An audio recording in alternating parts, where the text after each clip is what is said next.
আচ্ছা, তোমাদের কার কার সাথে এমনটা হয়েছে যে নিজে খাওয়ার আগে বাড়ির এই ছোট ছোট বাচ্চাগুলোকে খেতে দিতে হয়? গুড মর্নিং ফ্রেন্ডস, প্রতিদিনের মতো আজকেও সকাল থেকে কাজে লেগে পড়লাম। এটি না একটু অন্য রকমের সোফা সেটের অর্ডার এসেছিল, তাই আর কি কাজে লেগে পড়ি। তো সবার প্রথমে বেডগুলোকে মাপ মতো অনুযায়ী আগে বেন্ড করে নেব।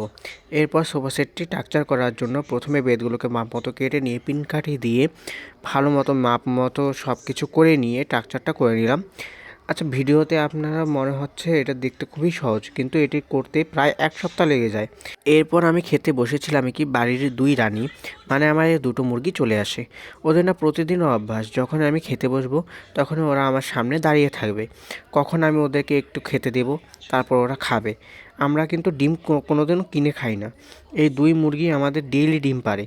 তো যাই হোক, সন্ধ্যাবেলা সোফা সেটটি গদি মেরে একের পর এক গদির বানগুলো কমপ্লিট করে ফেলি। আচ্ছা, তোমরা হয়তো ভাবছো নিচের দিকে এত বড় গ্যাপ কিসের জন্য?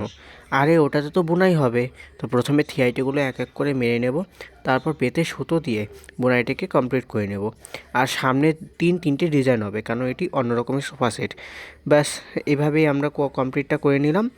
আর এটা দেখতে কিছুটা এরকম হচ্ছে। আজকের জন্য এতটুকুই, দেখা হচ্ছে পরে একটি ভিডিওতে।